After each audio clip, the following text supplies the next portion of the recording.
however many agreements there are, identify which ones have to be terminated, if any need to be reassigned, what we need to do with all of those, and the process for doing that. We also have to identify, for example, there was a market valuation agreement that is in place that required approval by the Metropolitan Planning Organization. We have to identify what is required there, if anything. Do we have to go back to the MPO for termination of that agreement?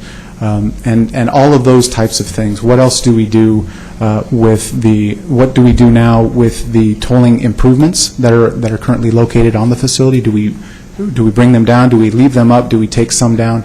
All of those types of things need to be thought through and worked out before we can come back with a concrete plan to actually remove the tolls.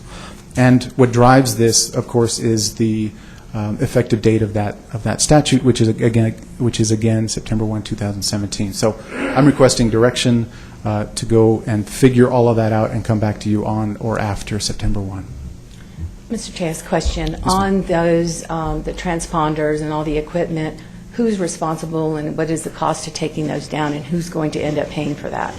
Well, so that's part of the discussion that will have to happen between now and September 1. So it's not just the loan, but also the equipment and the takedown and... Yes, ma'am. Yeah, and frankly, what we decide to take down will have a significant impact on how much it costs to take that down, obviously, right? There's a lot of equipment up there. If we just pull down the cameras but leave the gantries, if we leave most of or we'll have to remove, obviously, some of the signs that say toll ahead and that sort of thing. So there will be some cost, but how much there is, I think, is going to be negotiable. And as long as TxDOT is amenable to allowing us to leave certain tolling improvements up that don't have any impact to the public, then we can significantly reduce the cost of removing those improvements. And then negotiate for the TxDOT for someone else to pay for that. We certainly could do that. Yes, ma'am. Yes. Okay. Any other questions from the board? I have a question. Mr. Niemer? You mentioned $16 million in OEM in debt to date on the Chavez Expressway. Is that correct? Well, actually, to date, the debt that we have outstanding is just over $6.5 million. So let me take you back. So the operations and maintenance loan agreement was intended to do several things. It was obviously intended to cover the operations and maintenance once the facility began operations in January of 2014. But it also rolled in some funds, I want to say over $600,000 from prior toll equity loans that we had received from TxDOT. And then the third thing that it was to do was that the excess funds that were not used on O&M or were not part of the original debt that was rolled over into this particular agreement was then going to be used for certain back office activities that we've discussed on a couple of occasions. So there's really three things that were involved. So what the language does in Senate Bill 312 actually shifts the entire amount of $16 million, which is inclusive of the principal of the original debt that rolled over, the $9.4 million that we're actually borrowing on the O&M, and then a $6 million flat fee interest rate that was placed on it from TxDOT. So we put all of that together and flip it over to Border West. It has a cumulative $16 million impact. But the $9.4 million that was borrowed has been spent. No, only of that 9.4, $3.6 million has been spent to date. So we would continue to pull down from that $9.4 million to conclude all of the activities that I mentioned before. So legal, engineers, all those folks that we need to actually wind down Chavez, whether it's if we can't get someone else to remove the tolling improvements, whether it's to have lawyers draft the termination agreements, all those sorts of things would be expenses that we would pull from that 9.4, and then the remainder would then be shifted over to Border West, where we would utilize it, access it for the back office activities that we mentioned.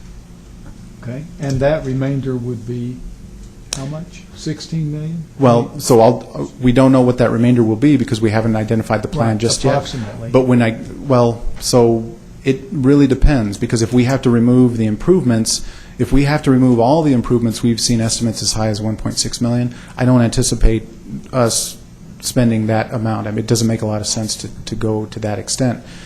So it really is going to fluctuate. But when I come back to you on or after September 1, all of this will be fleshed out, and I'll tell you exactly how much was pulled, how much we propose to spend, and how much will be left for back office. Okay. What are the consequences of diluting the RMA's interest in the Border Expressway? It reduces, the reduction in ownership reduces, obviously, your responsibility for operations and maintenance. So of every dollar, we're going to spend 2% less, Right. but we're also going to receive 2% less of the revenues that come in. And the revenues are from? Tolls. So the tolls. So every dollar that's, so once, and this is an important point, I probably should have spent a little more time on it. Border West Expressway, once it opens up, so TxDOT is responsible for the design and the construction through the design-build process in a joint venture. Once it opens, the RMA actually commences with the toll operations. In fact, right now, we have designed the tolling improvements, and we're moving into the installation phase, so we will purchase all of that equipment. Very similar to what we did with Chavez. We'll purchase all the equipment, install it, and then we will operate it once the facility is open. So every dollar that comes in from tolls on the Border West Expressway will be split based on the ownership percentage that we talked about before. So currently it's about 80%. It'll drop down to about 78% if we go forward with this plan as outlined today. And can the Chavez tollway infrastructure be repurposed for the Border West? So we've talked about that.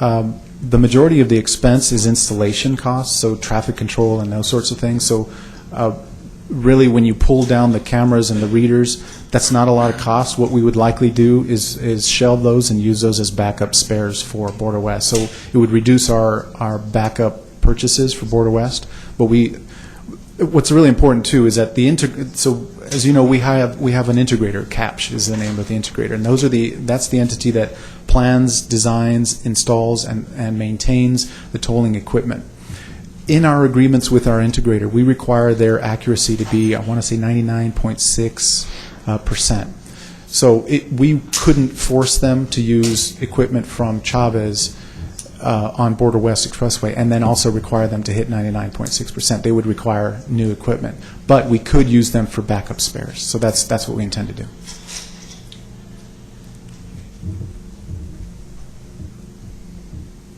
Additional questions? Marty? I have a question. Mrs. Riggs. With regard to the road, the actual road, so right now you're saying that the RMA, we're responsible for the upkeep of the road. Yes, ma'am. The road behind, on the border highway, directly behind El Paso Water Utilities where the sewer plant is, I know that there's been some work done and they've tried to get that ripple effect out of that roadway, but it's still there.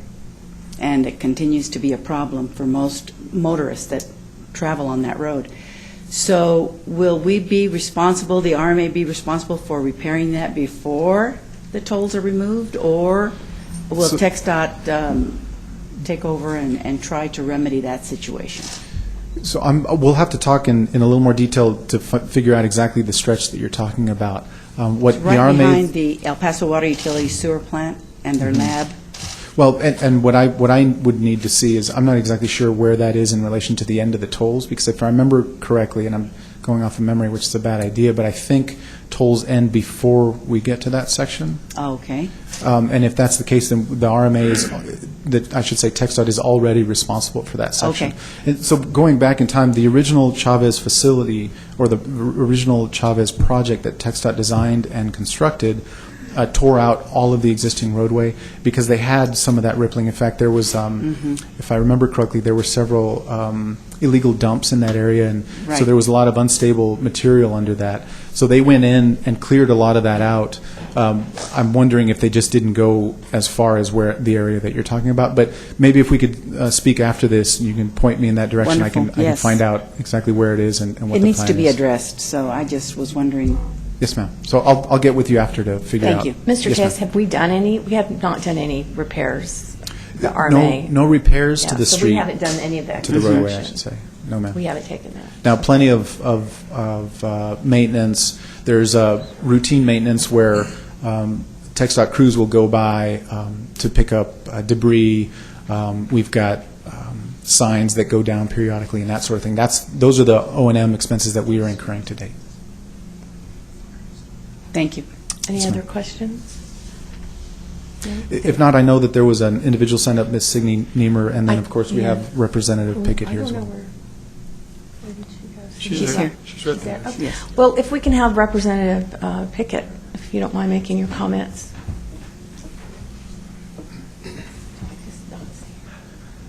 Good morning, Madam Chair, Board. morning. I want to give you some more background and make this a little bit broader than just the issue that's on your agenda today. Over the last 4 years, Texas as a state has been looking on how to push away from toll projects in general. Proposition 1 in 2013, Proposition 7 in 2015. The fact that we turned off the ability for additional debt service in the mobility fund in 2017 as part, or 2015 as part of that proposition. This last session, there was no comprehensive development agreement bill that got out of the House. It was going to die in the Senate, but it was killed in the House. And in the sunset bill, there were more amendments than just this one that's specific to Cesar Chavez.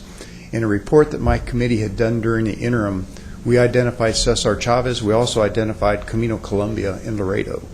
That toll is coming down, we hope, as well. When I say as well, we're hoping that you'll take a proactive stance on this. The fact that TxDOT has come to the table and is negotiating is a big part of this whole deal. Depending on your action today, I'll be visiting with Chairman Lewis either later this afternoon or tomorrow. Mr. Tejas has been in consultation with staff for quite some time. So the staff in Austin and Mr. Tejas already have a plan of what they would like to do. The numbers have been discussed. So it won't be starting from scratch, and we're hoping to have something on TxDOT's agenda either next month or in August. The September 1 date isn't just specific to Cesar Chavez. It's because of the fact the sunset bill itself takes effect on September 1st, but we would like to kind of grab this by the tail, so to speak. This is something that's moving throughout the state of Texas. There's toll fatigue in Dallas and Houston.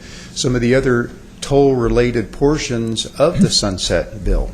If you are to request any seed funding from TxDOT for a toll project now going forward in the future, that money is now required to be paid back as in the sunset bill. HOV lanes that have been designed that are thought to be converted to toll lanes will not be able to do that per the sunset bill that just passed. Using access roads next to highway stretches where additional capacity is being added for certain toll lanes, you will not be able to count those access roads as the number used in the computation. So there was a lot of things put in the sunset bill that are turning the tide on getting back to a pay-as-you-go system.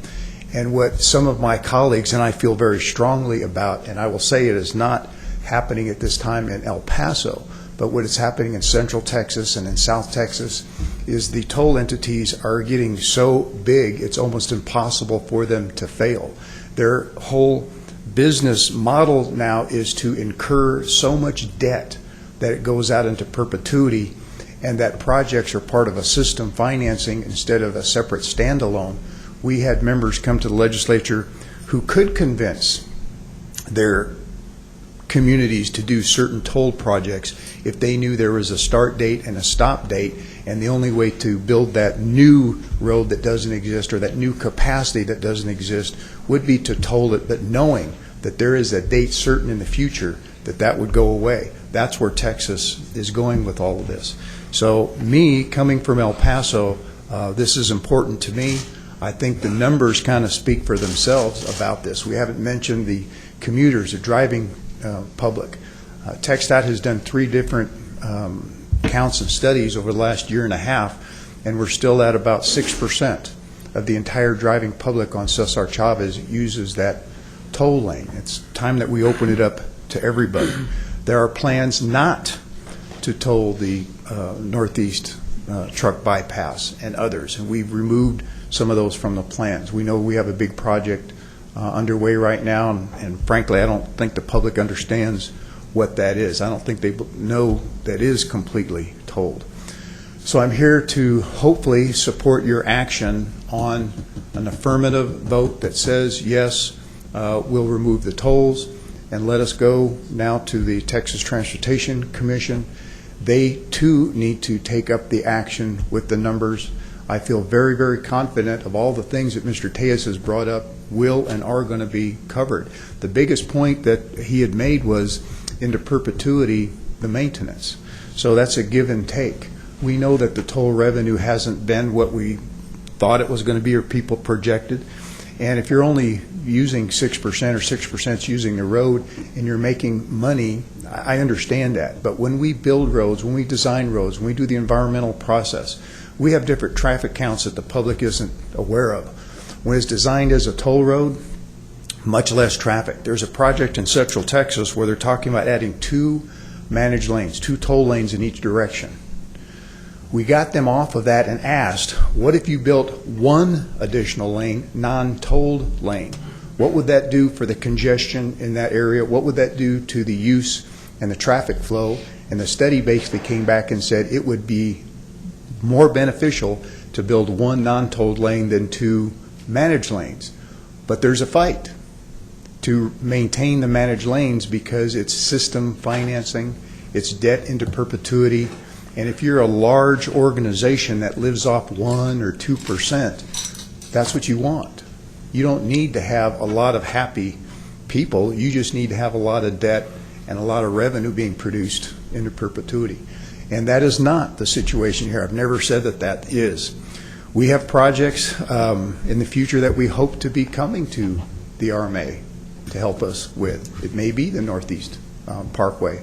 Some of the ideas that Mr. Tejas and I have talked about are good ones, and I'm ready to take those to Texas. So there's room for an RMA. The first project that the RMA ever did for this community was a non-tolled project, and it worked very well. There's plenty of room for cooperation with the RMA on future projects. With that, I'll answer any questions. Any questions for Mr. Pickett? Well, I have one question. With regard to the Border West, do we have a start and an end date for Nope. that? With all that you said? That's basically into perpetuity right now. So wouldn't it be feasible for us to look at that and say, if we build it, it will be less congestion on I-10, on Mesa? Yes. The answer And to would that it is yes. help the And I'm just commuters? going to refer you to the quote that Mr. Tejas had in this morning's paper. Unless somebody like Pickett or other legislators take up that discussion, that happens at another time. We're doing step at a time.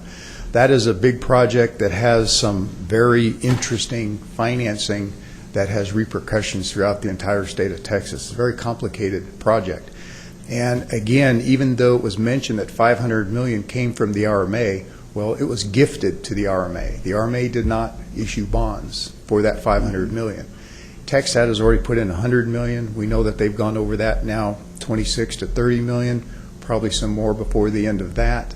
So the ownership interest that you currently have, again, is if you do these numbers out to infinity, but it will never produce the numbers that anybody thinks, just like Cesar Chavez. Mm-hmm. So one step at a time. I would like to address it at another point. But what would happen today versus Cesar Chavez, the RMA is made whole. And the RMA is a branch of city government. So it's representative of what the people here in El Paso need and deserve. And I feel that they need and deserve to have that toll removed from Cesar Chavez while making the RMA whole, transferring it to a project where you're not being required to pay back any of the advanced money for operation. You take 2% less ownership interest. And again, there's two sides to that. You don't put as much in as maintenance, you don't get as much back in tolls, and I will tell you that's a better deal for you.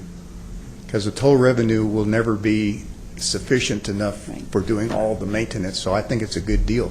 If you could get that reversed and get down to the RMA has 2% and the state has 98%, you might be better off.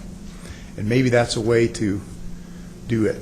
But we need to talk about that at another step. Hopefully this one will be a big first step. And it'll resonate around the state. You'll see people in North Texas, South Texas, even in the middle office in the Capitol talking about this if you take positive action.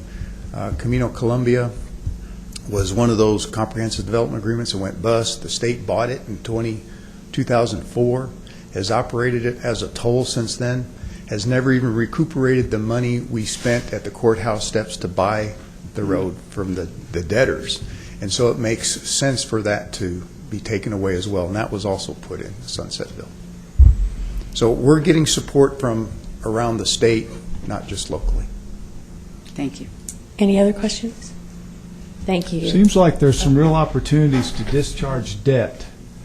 Gee, I wonder if TxDOT would trade ownership for the border highway, or the RMA could trade ownership for the border highway to other folks. Let's If talk. they'll take over our debt. So there's some opportunities there, Raymond.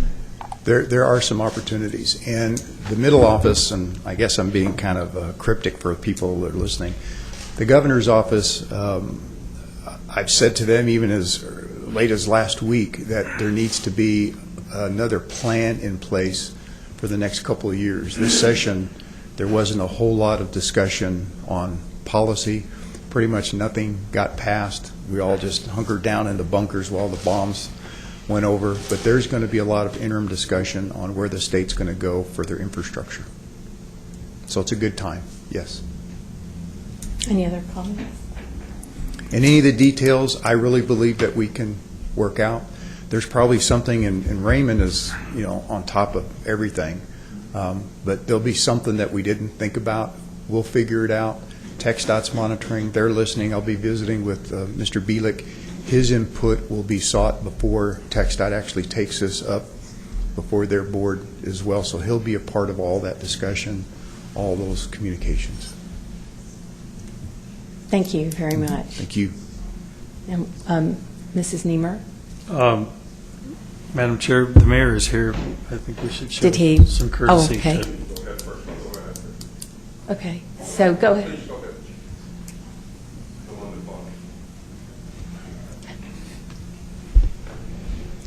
Good morning, Signe Niemer. I'm here on behalf of El Paso County. I'm an assistant county attorney. I want to start off by giving you some background on how I ended up here. It was quite by accident.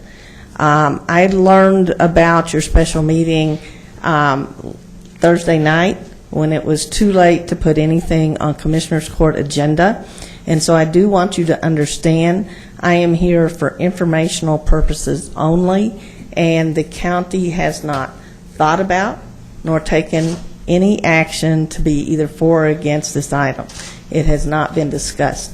I will put this on the agenda for next week so that I can discuss with Commissioner's Court this discussion and explain to you today why the county's interested in this discussion. I would also invite both Mr. Tejas and Representative Pickett, the mayor, or anyone else that would like to address Commissioner's Court and explain to them as a body what they're looking at and what you are talking about. They will certainly do a better job than me. So the reason that I was interested in this meeting was that I have written contracts for the port of entry, the Tornillo Guadalupe port of entry, and the international bridge and so on. And so we have a tolling facility that is tied to the RMA. That facility, when we were deciding what to do, we were really interested in being in a toll system that was regional, so that the city bridges, international bridges, the county's international bridge, the border freeway would all have the same system. And at the time, we were looking at two different things, because the city had its own system that had been developed locally, not locally developed, but was local to El Paso only. And frankly, we could have gotten a participation in that. We talked to the people who had developed the software, and it would have been pennies on the dollar compared to ramping up and going with the same type of system that the RMA uses. You have more modern technology, high-speed cameras, the equipment is much more accurate, and so on. compared to what the city was using at the time we were making our decision.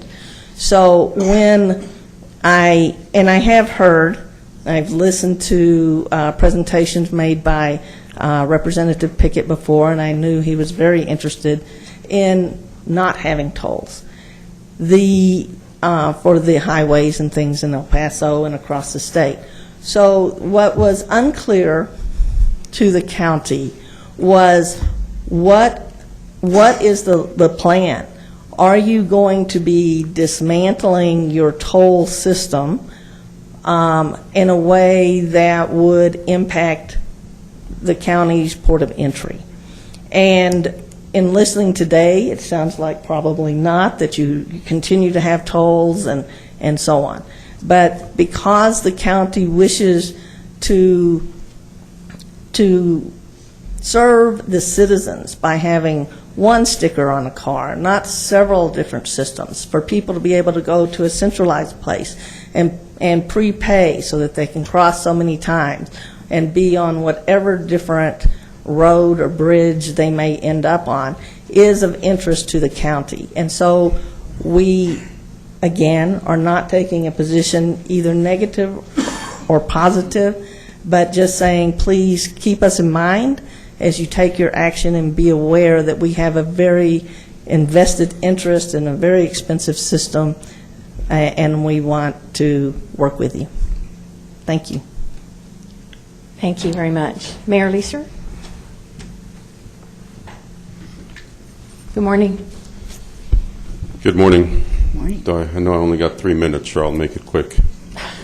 No, Madam Chair, Mayor Wardy, and the rest of the board, first of all, I want to thank you for serving on this board during the 4 years I've been in office. You guys have done an incredible job in representing the community, and that's why we're here today again, to continue to represent the community. And again, I want to thank you all for accepting being on the board and doing a great job. So again, thank you for that. And second of all, you know, we're talking about who are we representing. We're representing the community. And when we built the toll road years ago, it was to relieve traffic and for it to be used. And the tolls were to reimburse usage and maintenance and be able to cover expenses. And as Chairman Pickett talks about, that only 6% of our citizens who actually paid 100% of that road. If you think about it, 100% of that road was paid by taxpayers' money. And now we're going to ask them to put additional money and not use the road. So it's really important that we look at, and there is, you know, tolls that need to be somewhere, but on this one I think it's really important that we don't see the utilization and we ask the taxpayers to pay for it.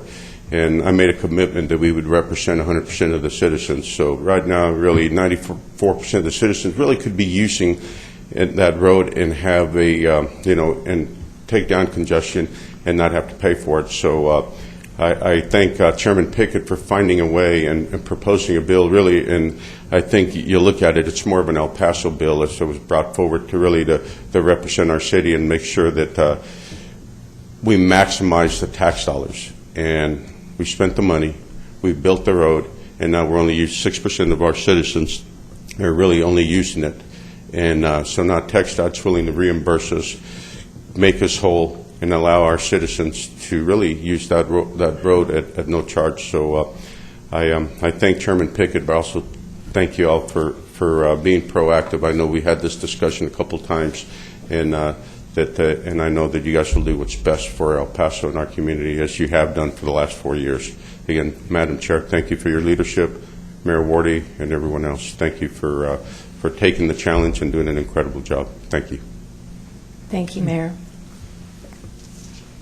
Any other questions, comments?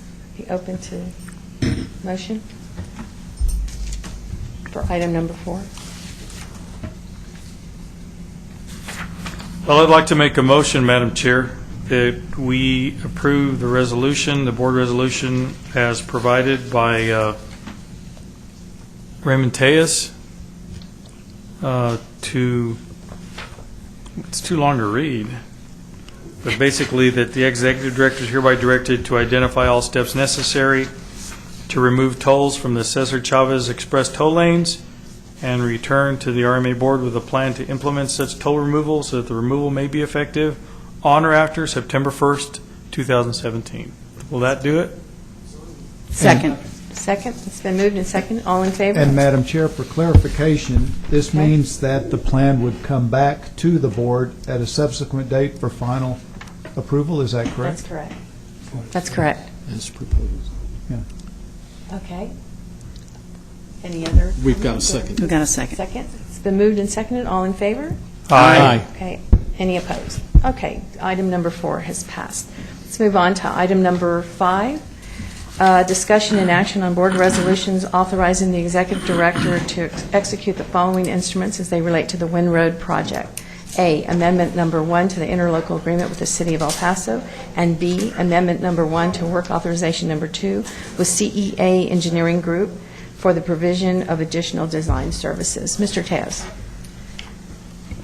Yes, ma'am. Thank you. As you may recall, we have partnered with the City of El Paso for the development of the Wynn Road project. This is a project that helps with ingress and egress to the Zaragoza port of entry. As you also may recall, we have an interlocal agreement that outlines the relationship between the city and the Regional Mobility Authority. And in that, just by way of background, the City of El Paso had entered into a funding agreement with TxDOT, with the Texas Department of Transportation, several years back for the development of the project, where they were provided approximately $500,000 to pursue the project. When the RMA got involved, then the City of El Paso, through the interlocal agreement, in effect assigned the funds that were provided to them by TxDOT so that the RMA could actually take over the development and pursuit of this particular project. So, but at that time, and in the interlocal, it was recognized that the $500,000 was only the initial startup funds that were necessary for the development of the project, and everybody recognized at that time it would not be sufficient for completion of the design.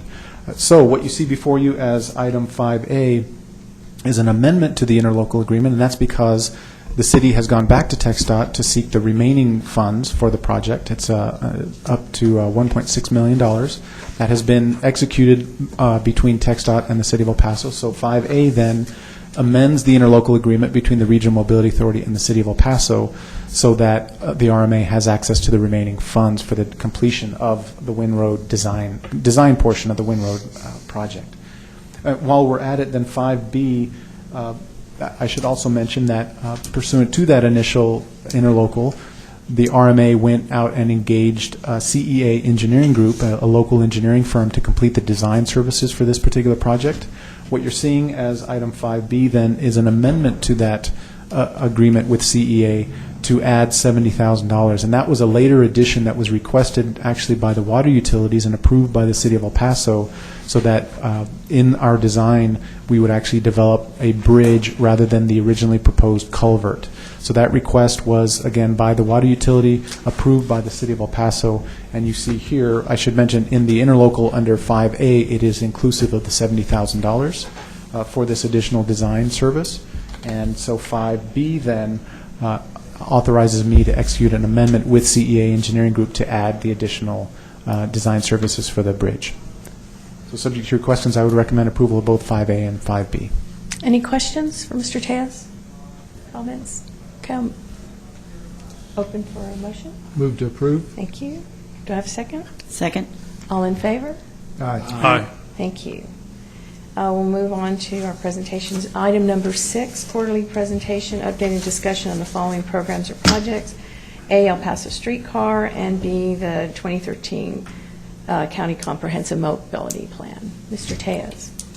Yes, ma'am. So today, so we're a month off, right, because we skipped our May board meeting.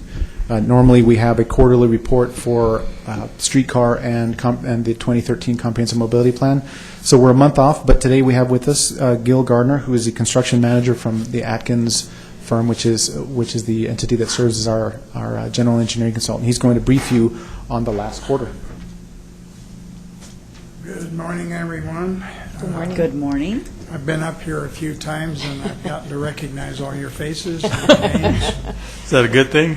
Yeah, it's a great thing. I want you to know this has been one of the most fun projects that I've ever worked on, and I've had more than 40 years of experience of doing this, so this has really been a tremendous project. Today I want to give you a status report and kind of tell you where we are. But before I get on it, two issues that are really not shown on the presentation. One of them is that we've almost completed all of the pavement, asphalt paving on Stanton. And, you know, that's really been the neighborhood. I appreciate their patience. We all do. But we're just getting ready to open it up. I hope that we'll be able to open up the northern half this week for them to operate on. We still have work to do, but at least they'll have their street back. And we'll be able to do the southern half not shortly thereafter. The other item, for any of you that may have came down Wyoming coming in, if you noticed on Stanton, the bridge over Stanton, they worked last night. They put the overlay on, and they've got the curing blanket on there. It'll be on about a week, and they're finishing up the intersections there, so the contractor's really going well. He's going to be working on the Oregon Bridge, I believe, tonight. If not tonight, tomorrow night, doing it. So it's going to be up, and we're getting close to the end. So with that, I want to go with my presentation. Gil, could Here. could I ask you to touch on the stringing of the wire as well while we're at it? Because that's another really important milestone that's coming up as well. We're out. In fact, they actually started this morning. They're stringing the first set of wires down Oregon Street. They're not going to be energized yet. We won't energize them until later on in the year, but that is the first stringing of the wires. So, and it won't take them long. They'll be complete with that section by the end of the day. So if you're driving down Oregon, you'll be able to see the initial wire straight up there for a good portion of it. And they'll be finished with that fairly shortly, and I'll kind of discuss that a little further on in the presentation. As I said on the agenda, I want to give you a little brief on the progress summary, the SBE progress, update on construction. We'll discuss the vehicle remanufacture. We have kind of a new item, which is the implementation and operations plan development, the testing and startup that we'll be doing over the next several months. Community involvement, and then the overall construction management. So the summary of it is the current infrastructure sum is $66 million, a little over $66 million. The total completed to date is $51.4 million for a percentage completion as of today of about 78%. The work breakdown is the civil and track work is $41 million has been spent. Wastewater replacement, which was base bid 2, is $922,000. Potable water replacement, which was base bid 3, was $3.150, and then the CBD4 work was a $2.26 million. We've had along the way change orders of $4 million, $4,099,083. Well within our budget, our allocated contingency. We're running under budget right now and ahead of schedule. I'd like to point out that base bids 2, 3, and 4 are essentially complete. All of the underground work is complete. Most of the work on CBD4 area, the Kansas, Father Rom, Santa Fe area is complete. We will be coming back later on for not an increase, but an addition, because the city would like for us to complete some of the sidewalk work. They will be providing the funds, and we'll be doing the work. It's part of what they'd already programmed anyway, so it's not a brand new program. SBE progress. This is something that we're really proud of here on this. The project had a goal of 8% or $5.3 million for the project here. To date, the contractor, PD&T, has used 19 SBE subcontractors from the local community. The SBE subcontractors have completed $5.953 million worth of work. So we've exceeded the 8% goal that we've been looking for, and we'll actually be a little bit higher at that by the completion of the project. We're very proud of that. Construction update. The maintenance and storage facility. this is a shot of it. The next quarter, you'll be able to see the very complete package. As you can see, we have the decal on the front. They're finalizing it.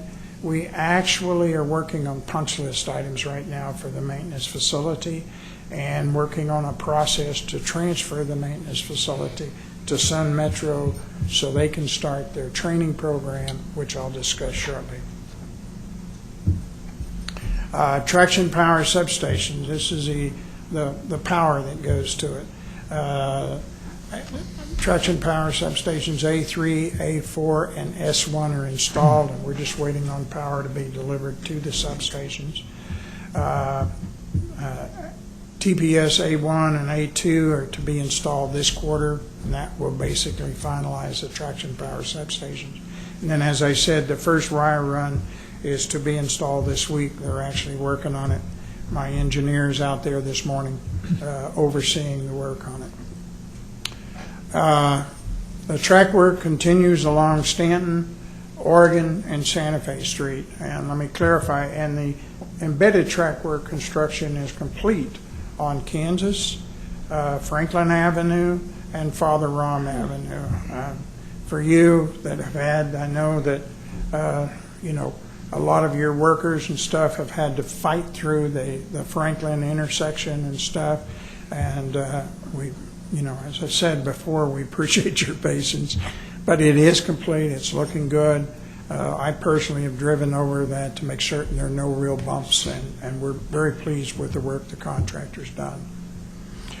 They are working. They're completing the southern portion of Stanton Street, Oregon, and Santa Fe, and we expect to be finished with that very shortly. Stanton between Baltimore and Yandell, that's what I discussed earlier, where the pavement is complete.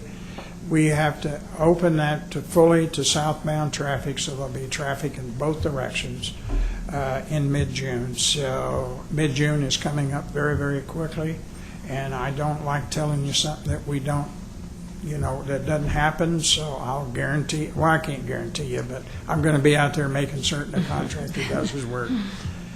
The key item, though, will be the track work, the final two pieces of track work on the Baltimore Glory Road, which is going to begin June 19th with the Mesa lane closures beginning in early July. We're starting that. We're waiting until, we've been working closely with the university, waiting until all of the graduations have been completed. The university is fully aware of it. They've got a program, so then we'll get started in there when we close off Glory Road. We've included some of the phasing diagrams of this. The first phase of the Mesa Street improvements will be we'll do the Glory Road and Baltimore work, leaving 2 lanes of traffic open in each direction along Mesa. Now, at least in the first phase, it really doesn't affect the Mesa traffic that much, because if you recall, south of Baltimore, it's 2 lanes anyway for the rest of the way in. So we're basically just starting to nick it down to 2 lanes a little bit north, so we have a good flow on through there.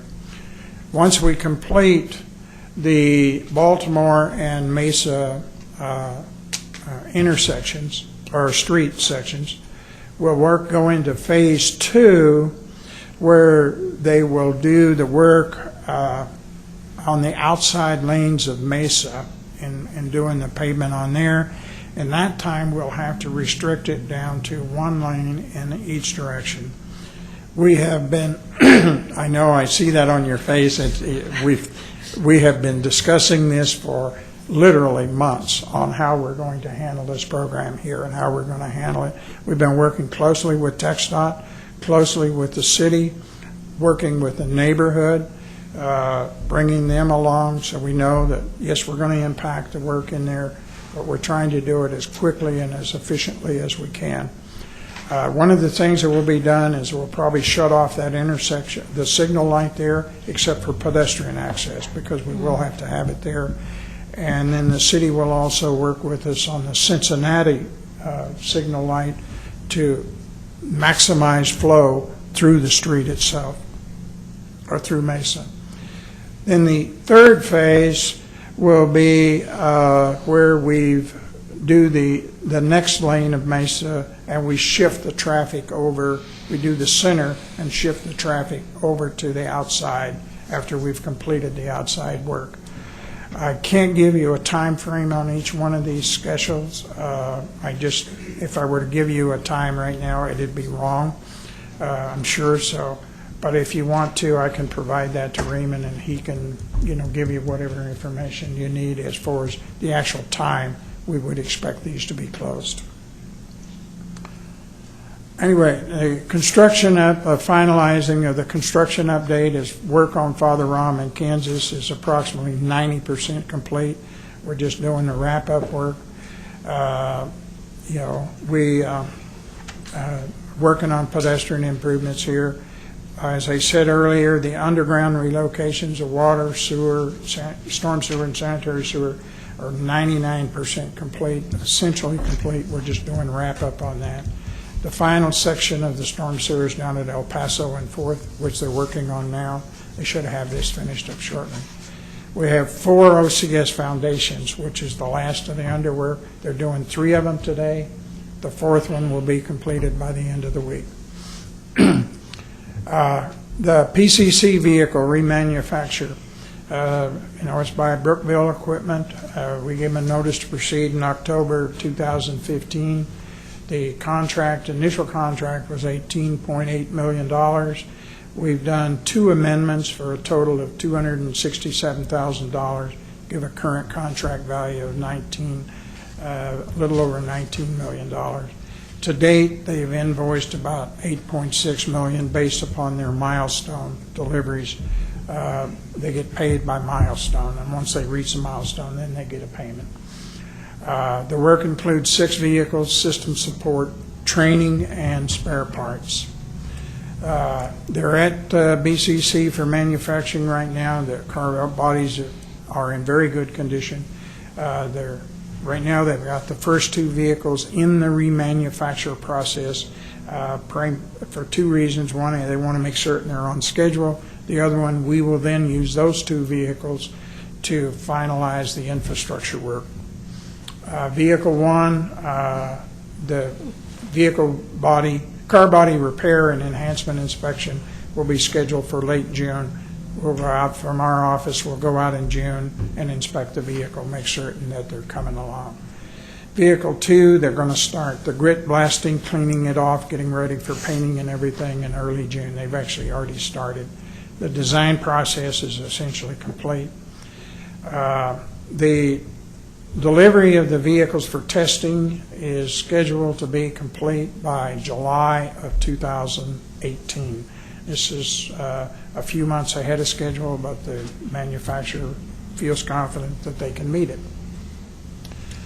Mr. Gardner, is that all the vehicles will be? That will be the 6th vehicle. The first vehicle will actually be delivered in November of this year here, November of 2017. The second vehicle will be delivered roughly 60 days later. We would expect to take possession of it in early March of 2017. Once the second vehicle arrives, then we will be able to complete the integration testing with the infrastructure contractor, and that will then complete the infrastructure work. Then the remainder of the vehicles 3, 4, 5, and 6, will be delivered about every 2 months on a schedule of every 30 to 60 days. And there's a little bit of flexibility as we take those vehicles, take possession of those vehicles. Sun Metro will be doing their training program, their pre-revenue operations and stuff like this, getting ready for revenue operations. The items that have been completed as a design, as you can see, these vehicles have been all upgraded to include wheelchair lifts and air conditioning, upgraded brake system, pantograph and door systems, and then the propulsion system, which everybody asks, is there going to be enough power to go up Stanton? Yes, there will be. We've upgraded the propulsion system to do that. The test program, that the manufacturer is currently preparing a test program for each of the vehicles, and the test procedures will be under review. The first propulsion system test will be in July 2017. This will be at the manufacturer, not here, because they don't have the vehicle quite.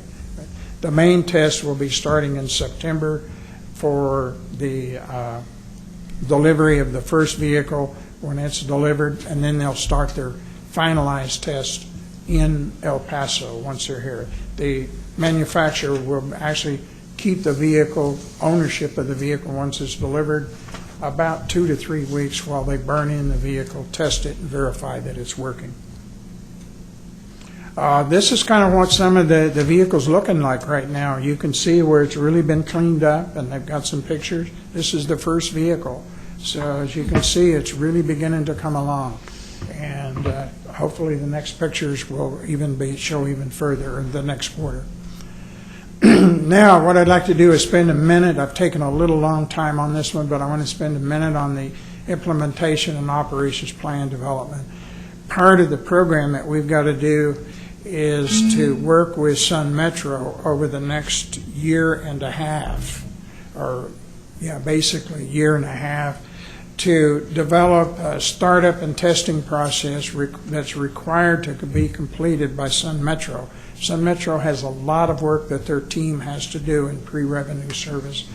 And we're scheduling a meeting. In fact, one of our initial meetings is going to be next Monday, when we're meeting with Sun Metro staff to go over this testing and startup plan and program, the manuals, the documents that they've got to prepare, the training programs that they've got to go through, and stuff like that. And we've developed a task and objectives for the system safety certification by the State Safety Oversight, which is a division of TxDOT. And we're actually beginning to work with them now, because we want to make certain that at the end of the day, when we're ready, the Sun Metro is ready to start operations, revenue operations, that the system will be certified by the state. On community involvement, as you know, that's important to us. We're continuing to hold our weekly stakeholder meetings. We're putting the bilingual door-to-door notifications in the impacted areas, especially along the Stanton Street. The Barracuda staff, I think, has almost been living along Stanton Street over the past several weeks, along Yandell Drive and Wyoming Avenue, and then the 4th Avenue, Father Rom area. Some of the recent presentations are to the neighborhood and civic groups. I had the privilege of doing the Jolly Elders group at the First United Methodist Church, and what was really nice about it, and it was a lot of fun, the meeting hall is right there on Oregon, and they could look out and see the poles that were up there and everything like that.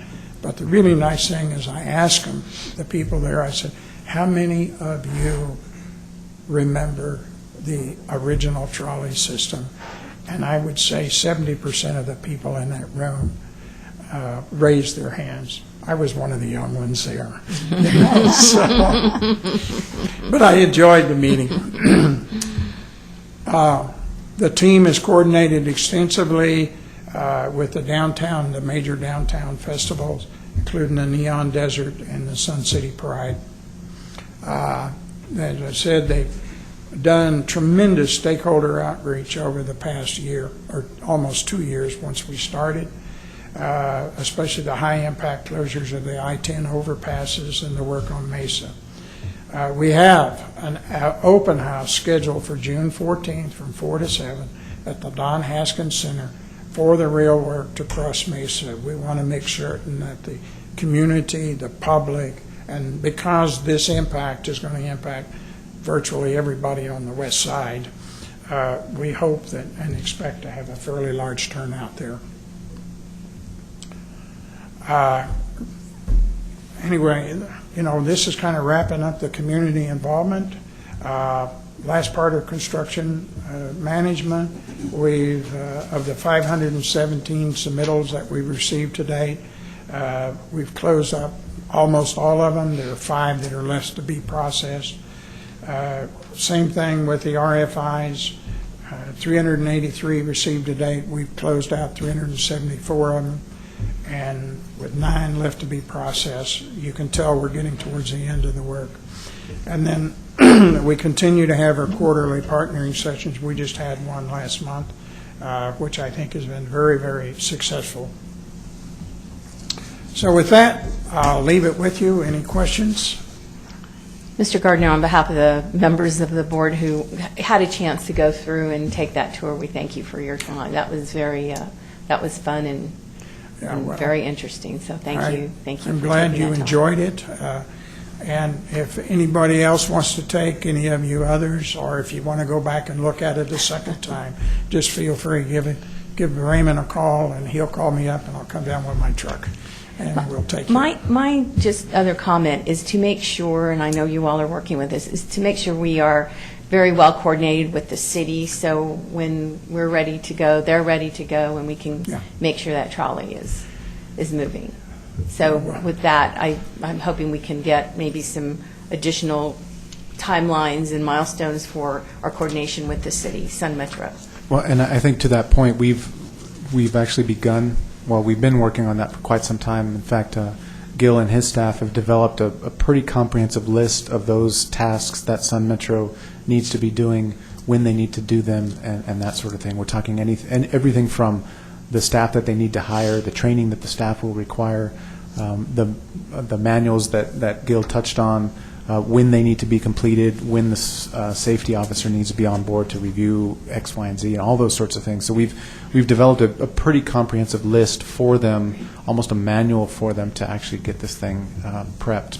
Because the worst thing would be is we do our side and have it all ready to go, but they're not quite ready to actually to open it. So we're aware of that, and we're sharing all of that information with TxDOT. In fact, we have a meeting scheduled with Sun Metro's executive team, Jay, the director, and all of his staff on Monday to lay out all of those procedures in a little more detail and hopefully to hand off all of those tasks. So we are definitely keeping on top of that. Great. Excellent. Thank you. Yes, ma'am. Any other questions or comments from Mr. Gardner? Thank you very much. Appreciate your time this morning.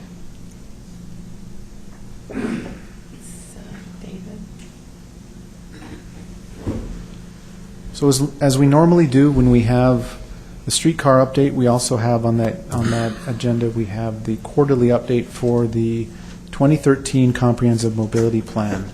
And today we have with us David Head, who is also part of the Atkins team, which is our general engineering consultant, to brief you on the last quarter for the CMP. Good morning. Good morning. Good morning. So I'm David Head with the GEC, and I'm presenting the 2013 El Paso County Comprehensive Mobility Plan update.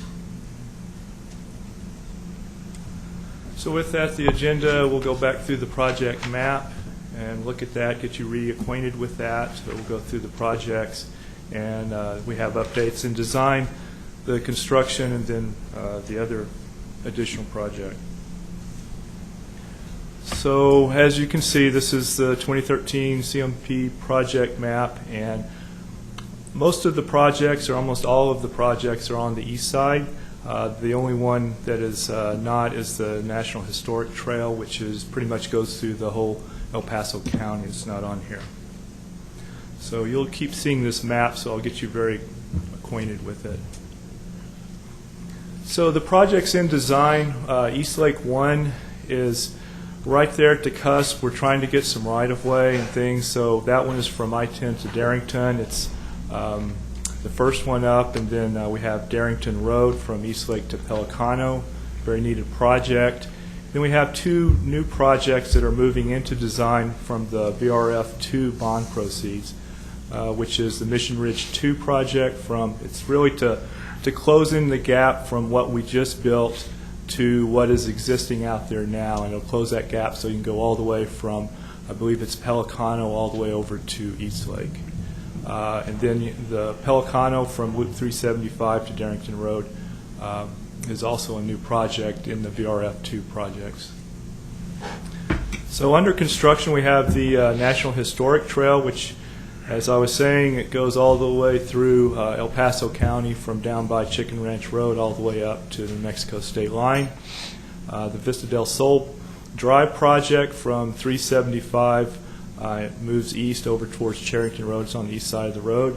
And Old Waco Tanks from North Loop to I-10, East Lake 2, which is Darrington to Horizon Boulevard, Rojas Drive from Bill Burnett to East Lake Boulevard, and then the Mission Ridge, which is pretty much complete. Then projects, the other project is the Greg Edgemere, which, as you remember, the county is doing that in connection with the developer. So the East Lake Phase 1 project in design is there on the map, so I'm going to start kind of pointing to these things for you so you I know y'all remember them, but just so I remember them also. And this project is in design. You can see the amounts there for the PS&E that's ongoing. It's pretty much done, 99%. There's just a few little things we're trying to do, some approvals with the MUD for the storm sewer, and there's some right-of-way that needs to be acquired from a developer that the county is working on. So we're trying to get that, and then we'll be moving on to let this project, and it should be in near future, probably fall, I'm going to guess, in 2017 this year. And it's a VRF2 funding project, so we went back with to get bond proceeds for that. So this is one of the first ones that'll be funding that. Then, like I said, we have a right-of-way parcel acquisition that's still remaining that we're trying to get done so we can move forward with this. And so here's the existing conditions. I think y'all seen them. This road just keeps deteriorating every time I go up it to look at the other projects because we have a lot of truck traffic going through there to these other projects hauling things. And we really need to get this one going. The next project in design is the Darrington Road project. You see it, the red arrow right there. It connects Pelicano to East Lake Boulevard. And this road is very busy. I was surprised. I hadn't been out there until this project really, we started looking at this in design. And developers are working out there. And this thing is really growing, and we need to get it connected so we can get that movement through from Pelicano to East Lake. So as this one is a 4-lane divided roadway, and that picture over on the right is actually looking from a little bit north of Pelicano down towards East Lake, and that's the Darrington Road right there. And the contract amount, you can see that and what's been invoiced to date by the consultant. And we're at 90% PS&E, so we're getting close there. The construction estimate is at $9.9 million, and we're thinking that this one is going to be let in 2018, early 2018. That's how we're scheduling it anyway.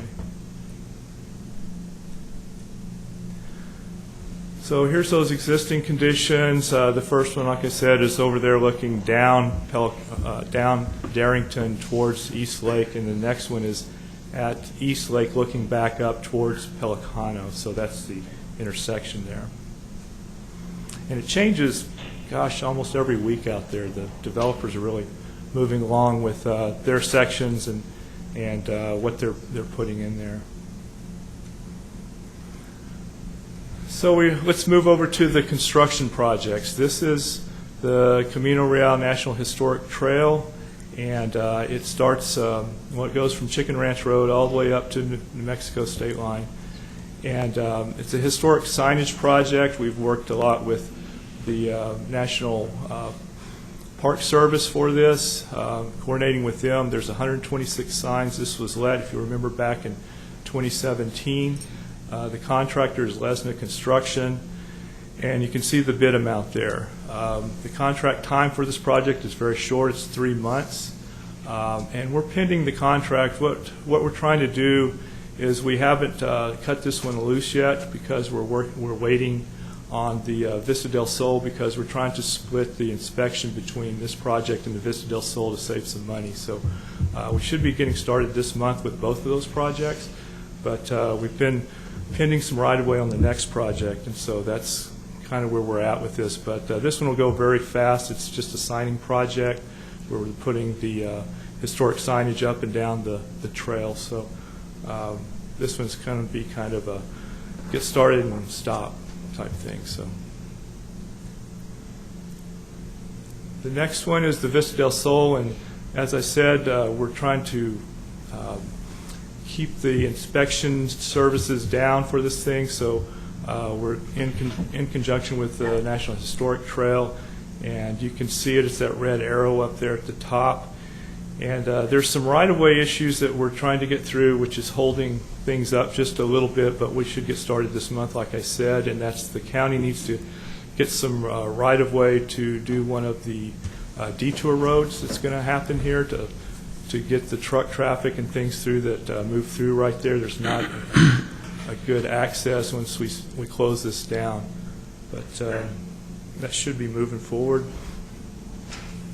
With that, it's going to be a 4-lane divided road, and El Paso Water Utility has sanitary sewer and water line that we're going to be constructing in here for this, and so the whole road is going to get torn out in the first phase, and that's why we need that right-of-way to have the detour to get around this thing, because there's a couple little shoe flies that go in here, and then the road itself actually sits out a little bit further into the right-of-way, so that we need those easements for that right-of-way to let this thing land properly.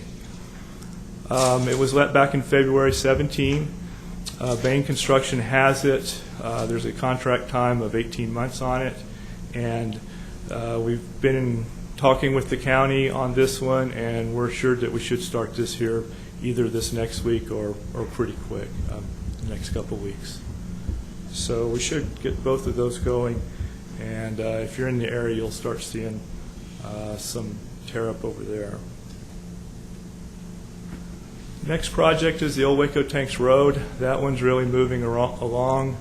It's down there. It's the red arrow down below I-10. And actually, I keep calling it Old Waco Tanks, which is what it is now. But it's going to be East Lake when we're through. So the signs on the interstate will say East Lake, and that's in conjunction with TxDOT.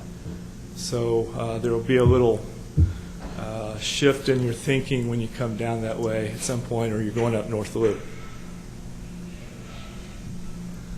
So this is a 4-lane divided road. International Eagle Enterprises is the contractor. You can see the contract amount, what's completed to date.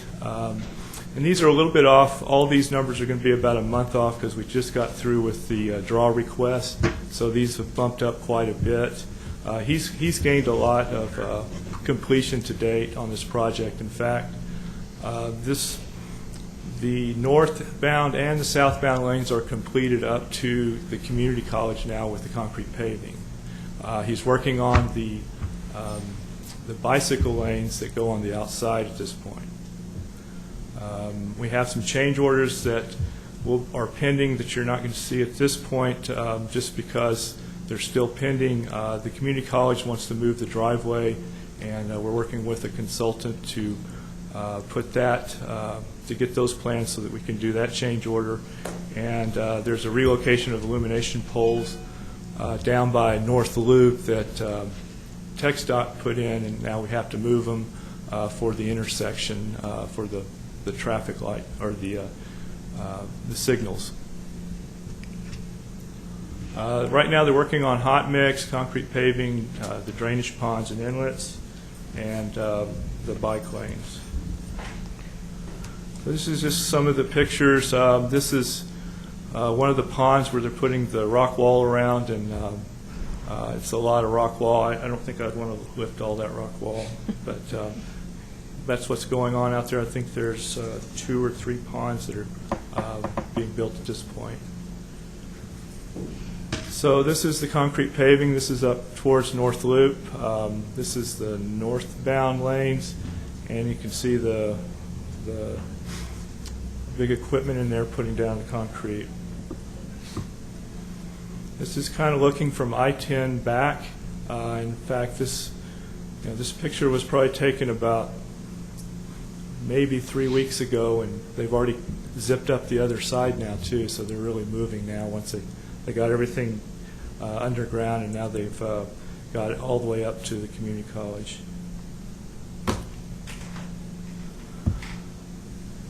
The next project under construction is the East Lake Phase 2, which is from Darrington to Horizon Boulevard. They're moving quite along with this project. It puts a lot of truck traffic over there in that Horizon area. I'm surprised at it. All the movement with material deliveries and things like that, it's getting that place pretty busy over there. But with that, it's a 6-lane wide divided roadway from Darrington to Horizon. Jordan Foster is the contractor. You can see the contract amount and what's been completed to date. And they're pretty much ahead of schedule right now. They're working on the embankment, excavation base, hot mix, concrete curb and gutter, and drainage ponds. Currently they're in phase 1 of the project, and we're getting ready to sell that, or to get that piece accepted by Horizon, because what is going on is they have a federal project for the Safe Routes to School in the same area, and this is a picture of the Phase 1A, I believe it is, or I guess it's just Phase 1. And we've done the walkthrough on the project just, I believe it was I guess it was Monday. And we've got a punch list from Horizon and the MUD, because we're going to complete this section, then we're going to get out of there, because they've got that Safe Routes to School project coming in. And so we want our contractor out of that piece so that they can go in there and work, and we're not going to have some issues with 2 contractors working in the same area. So they should be flipping over today or this week to Phase 2, which is just the other side of the road there, which would be the eastbound side, I would take it as. So this Phase 1 will be opened up. We'll be going to Phase 2. And this is at the intersection of Darrington and Eastlake, I believe. This is just another shot. You can see the bicycle lanes over on the left side, and this is coming into the intersection. So they're moving quite along with this one. This is just some more of the paving that's gone on out there up to now. And this is the other piece of Eastlake Phase 2. So where we're at is we've got Phase 1 on one end of the project, which is down by Eastlake, or down by Darrington and Eastlake. And then on the far end of the project, where it stops and goes across the desert over into, or over to Horizon Boulevard, that's all green space out there. And so they're building, we've allowed them to go in to do Phase 5, which will speed up this project and get everybody out of this area a little bit earlier. And so with that, this is kind of looking down there. This is all brand new. They're putting in the storm sewer and ponds and rock walls and things like that.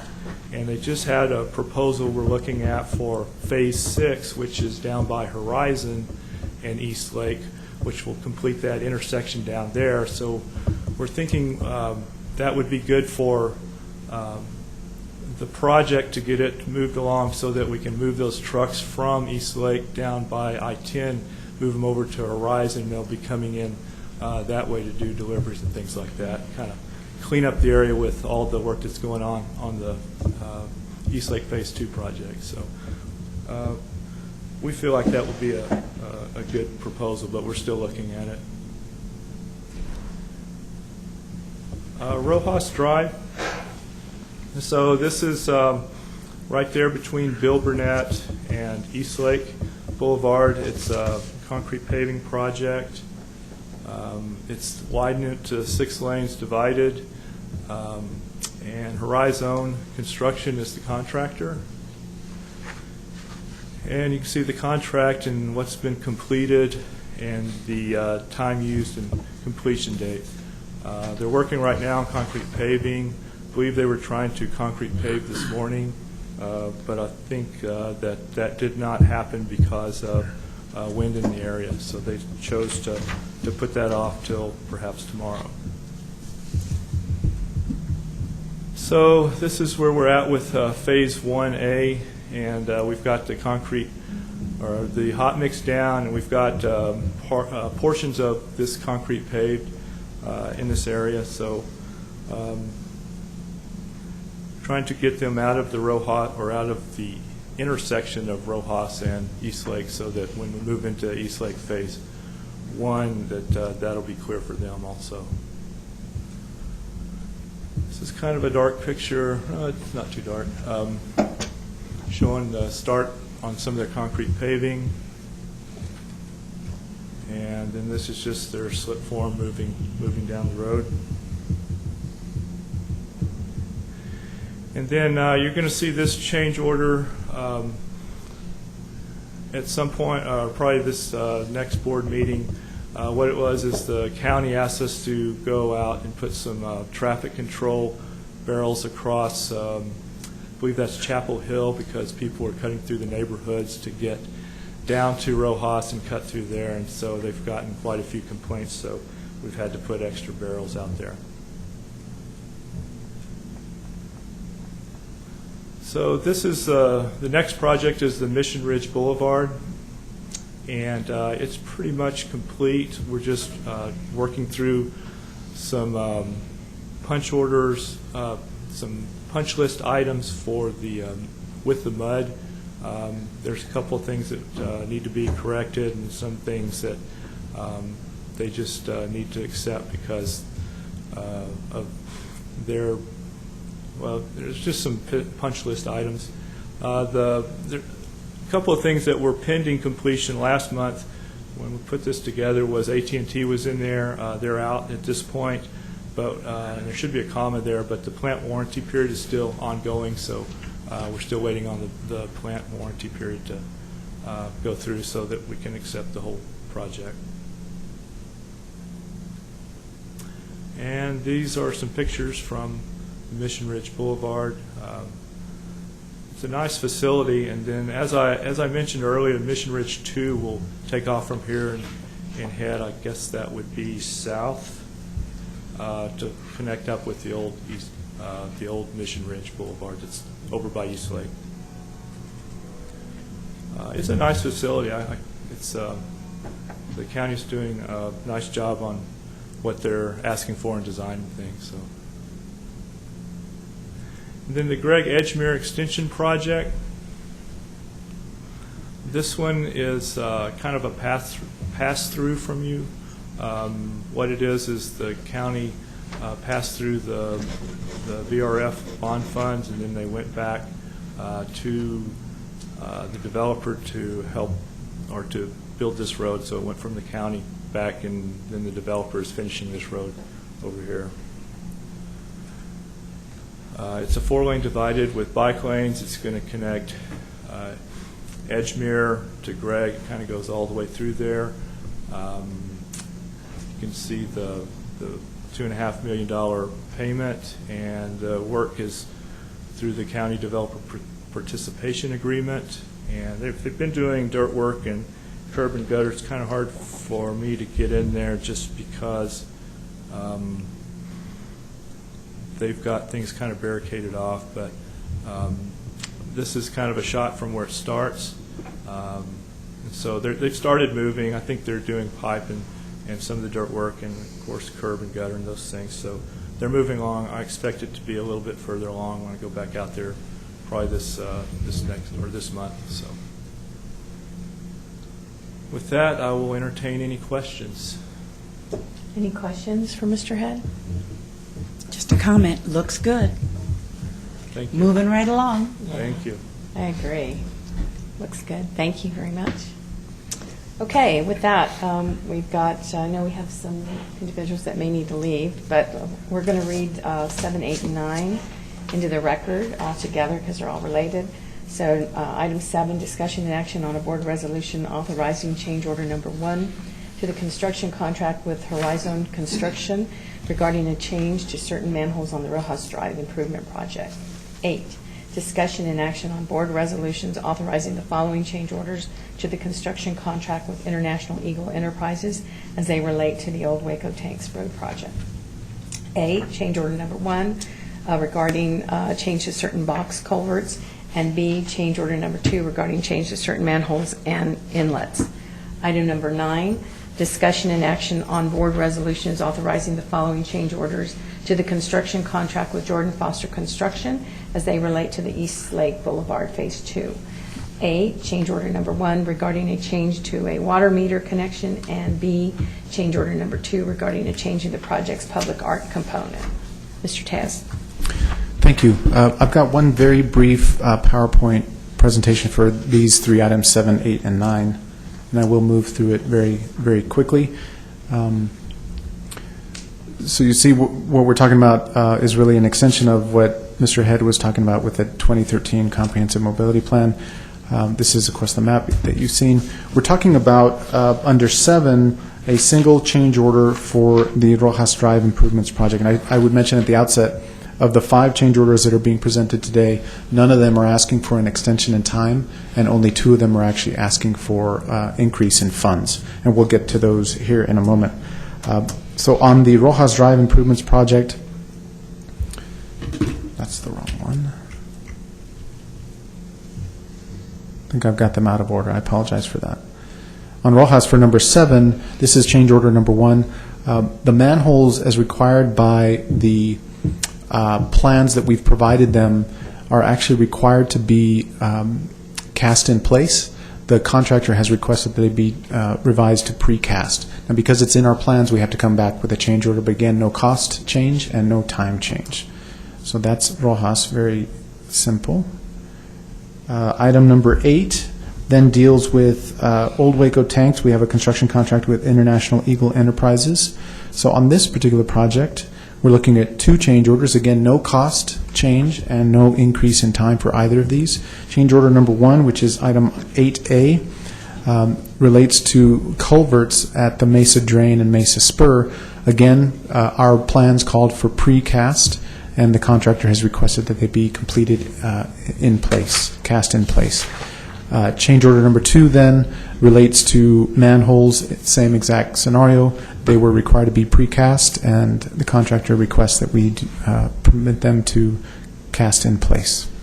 No cost, no time change on those 2.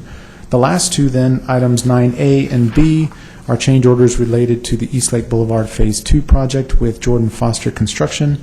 Change order number 1, these both have cost implications but no time implications.